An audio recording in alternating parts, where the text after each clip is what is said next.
Bagaimana terjadinya sintesis protein? Sintesis protein terdiri dari dua tahap. Yang pertama, transkripsi. Transkripsi merupakan proses pembuatan salinan mRNA yang berasal dari DNA. Yang kedua, translasi. Translasi merupakan proses penerjemahan mRNA menjadi protein.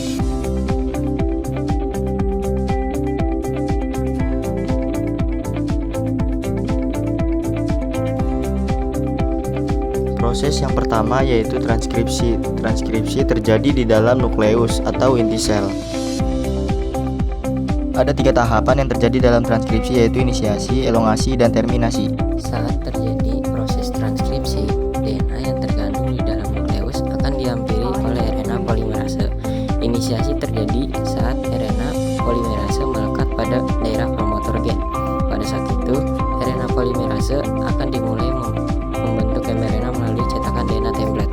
Poin yang harus diingat pada transkripsi adalah adenin pada DNA akan berpasangan dengan urasil pada mRNA, timin pada DNA akan berpasangan dengan adenin pada mRNA, guanin pada DNA akan berpasangan dengan sitosin pada mRNA, sitosin pada DNA akan berpasangan dengan guanin pada mRNA. Transkripsi akan berakhir saat RNA polimerase sampai pada daerah terminator. mRNA yang telah terbentuk mengandung urutan 3 basa nitrogen yang dikenal dengan kodon. Selanjutnya, mRNA atau yang dikenal sebagai kodon ini akan meninggalkan nukleus melalui pori-pori nukleus, menuju sitoplasma untuk memulai translasi.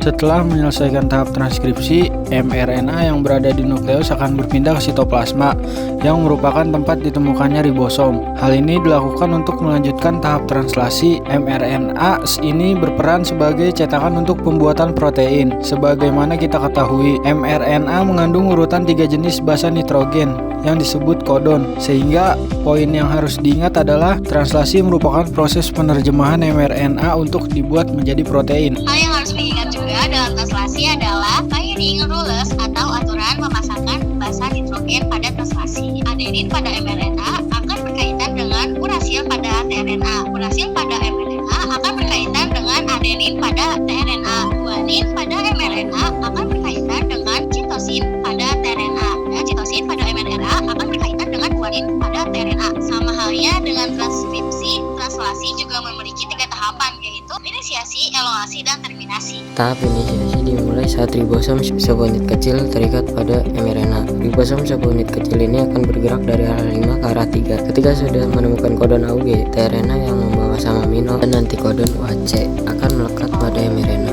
Maka ribosom subunit besar akan datang dan terikat juga bersama ribosom subunit kecil. Untuk melengkapi proses inisiasi, ribosom subunit besar memiliki 3 daerah. Daerah A atau asektor site, daerah P atau peptidyl site, dan daerah E atau exit site. Saat terjadi proses elongasi, asam amino yang lain akan dibawa pada rantai mRNA oleh RNA transfer dengan membawa antikodon.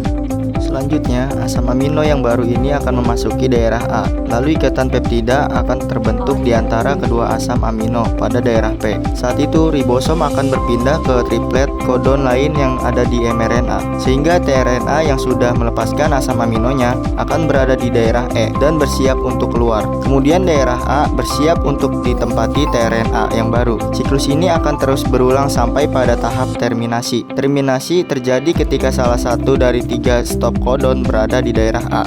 Kodon ini dikenali oleh protein yang dikenal sebagai rilis faktor. Saat rilis faktor masuk ke daerah A, secara otomatis polipeptida akan rilis dari ribosom, dan ribosom pun akan terpisah dan bersiap untuk melakukan translasi yang baru.